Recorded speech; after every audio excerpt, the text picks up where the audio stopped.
Welcome back. First things first, time now stories to start your morning. Cowboys will reportedly finally be moving on from Jason Garrett after he was head coach for 9 seasons. The move comes 5 days after Dallas missed the playoffs and after Garrett met with the team and Jerry Jones, Stephen Jones multiple times. Chris Canty, why'd this take so damn long? Well, I think it's because Jerry Jones and Stephen Jones were trying to convince Jason Garrett to stay with the organization in some capacity in a role other than being the head coach. But in terms of him returning as the big guy down in Dallas with the clipboard on the sideline, we knew that wasn't going to happen after the season ended with them missing the playoffs. So I don't think this was a matter of whether or not he was trying to lobby for his job. I think it was trying to figure out if there were any other opportunities for Garrett with the Cowboys organization. I absolutely agree. They're trying to figure out did he have a front office position. Also, I think Jerry Jones was picking his brain as far as the next coach for the football team, the type of character of the football team. And I think Jason Garrett would be the only guy in the organization that would know that the best. He's been there as the head coach for 9.5 years. They've done some great things. They also have underachieved. They have to find a coach that can bring them some achievement, much better than they have in these last few years. Listen, I don't want to be married to you anymore, but would you be my relationship consultant while I pick my next spouse? That does not work. That doesn't tend to work out. On to playoff football, which kicks off Saturday. Tom Brady is excited and ready for the challenge of facing the Titans in the first wild card game he'll play in over a decade, saying, quote, "It's playoff football. Everyone knows what's at stake." B, what are you expecting in this matchup tomorrow night? Well, when I think about this game, the winner of this game is going to have to be able to run the football and stop the run. The Titans have been very good at running the football with Derrick Henry over these last 8-9 games of the season. And the Patriots have been pretty good running the football as well. Who can stop the run? Which one of these defenses can stop the run? That's what it's going to come down to. You also have to factor in turnovers, especially if you're Tom Brady. Absolutely. In a playoff game, you got to play mistake-free football, and you have to give the edge to Tom Brady and the Patriots just because of the experience discrepancy between the two quarterbacks. Ryan Tannehill never played in a playoff game, so, I mean, you have to look at it from the standpoint of, okay, he hasn't had success, but you're looking at Tom Brady having success in the postseason throughout the entire career that he's had in New England. So, yeah, I got to go with the Pats. Will the Titans be ready for the Patriot trick play on offense? Will the Titans be ready when they are punting the football for whatever madness the Patriots have created this year via their punt block coverage team? Will the Titans be ready for those things? I don't know that the Patriots can consistently move the ball up and down the field. They have found other ways to score points. That's how they've won games this year. Titans got to be prepared for that. On to Seahawks-Eagles. Russell Wilson will be in Philly to face Carson Wentz. Russ looking for his 9th career playoff win, while Wentz will be making his first career playoff start.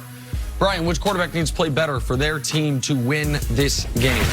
You know, really, when you look at both of these teams, both of them have been, are dealing with injuries throughout the entire season. And at this point, Carson Wentz, he has none of his starting receivers. His tight end has broken ribs and a lacerated kidney. His running backs have injuries with Miles Sanders. And so there's a lot of things going on. But Carson Wentz has been able to weather the storm and make his team play better. And so when I think about it, if their quarterback doesn't play well, I don't think the Philadelphia Eagles have a chance of winning this football game because Carson Wentz has been that force multiplier. He has been the guy that has taken his team on his back and on his shoulders these last 4 games of the season, and he's played well. I think Carson Wentz is a guy that has to have a good game in order for his team to win. Yeah, I think Carson Wentz has to have a good game to put his team in position to win, but Carson Wentz's defense is significantly better than Russell Wilson's defense, so you have to look at the entire picture, and I think that I would probably lean towards Russell Wilson having to do more in order to give his team a viable path to victory. You look at the Seattle Seahawks, this is a run-first football team. Only problem with that is they've lost their top 3 rushers in the last 5 weeks of the regular season, so now they had to lean on bringing on Marshawn Lynch and then Travis Homer, guys like that. I don't necessarily feel good about the position that puts Russell Wilson in. And then you also factor in how that offensive line has played for the Seahawks in the second half of football. Since week 10, they're the only team in the NFL allowing sacks on 10% of their dropbacks. That has to be a serious concern if the Seahawks aren't able to get the running game going. If they can't have balance on offense and they're forced to be a volume dropback passing team, That's going to put a lot of pressure on Russell Wilson. I do like the wide receiver matchups that the Seahawks have against the cornerbacks for the Philadelphia Eagles. The only problem with that is you have to have time in the pocket to be able to take advantage of the deficiency of that Eagles defense. I don't know if the Eagles defensive line is going to be able to afford Russell Wilson that time, especially going up against that offensive line. No team that made the playoffs in the NFC had a worse defense than Seattle.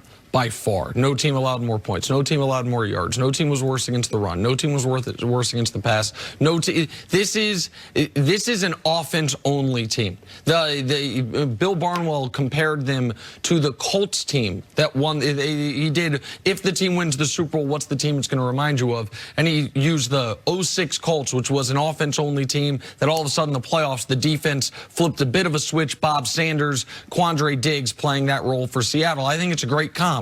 Because Seattle, we think of Seattle and we say, oh, Pete Carroll, Legion of Boom, great defense. And for a lot of people who maybe don't do red zone or don't watch the whole league, they saw Seattle against San Francisco in that epic game the first time around, and you saw Jadeveon Clowney wreck shop throughout that football game. Problem is, since then, Clowney's been hurt. That game seemed to take a lot out of him. This team has a historically bad pass rush. 132 teams make the playoffs last 11 years. They're 129th in sack rate. Yet I'm still picking them. Why? Because of Russell Wilson. Because I believe in Russell Wilson's ability to make the special plays in the critical moments. And unlike last year, where they were a run-oriented team, they had all their running backs going into the playoff game last year against Dallas, so they thought we got to use them. Keep running Chris Carson in the line of scrimmage, even though that is not what is working. Run Rashad Penny. Run the ball 24 times for 73 yards, and with running backs 21 times for 60 yards. Just abysmal. I almost think, not for the totality of the playoff run, not if they play San Francisco again next week, which they probably would if they win, unless the Vikings upset the Saints. For this game, the running back injuries could help them. Because I think they will be forced into doing something they should have been doing the last few years, which is believe what your eyes are telling you. Russell Wilson's one of the 3 best players at his position in the entire NFL. He's a first ballot Hall of Famer. You could argue he got snubbed from that NFL 100 list that just came out. He's that level of player. Rely on him to go to Philadelphia and beat this football team, a football team that one of the reasons they underachieved this year, Brian, was because of injuries. The other reason was a pass rush never fully materialized from Philly the way I thought it would. Fletcher Cox coming off the best season of his career, down to 3.5 sacks. I think Russell Wilson's going to have plenty of opportunities, and I think he is going to come through in those opportunities. The Philadelphia Eagles have been beat down the field by receivers almost all season long, in part because of the pass rush has not been very good, and they've gotten inconsistent play from their cornerbacks in their secondary. Here's the thing, and you mentioned it, Nick.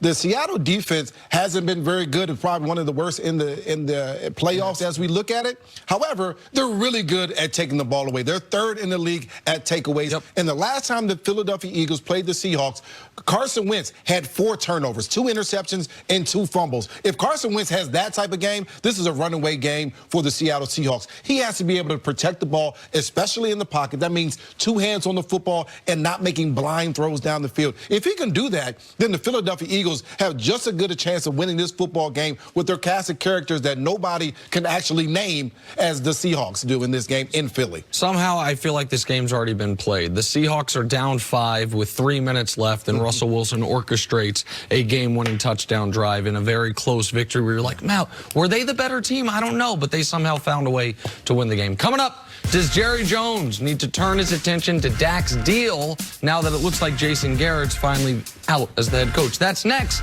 This is First Things First. It's a pair of conference clashes.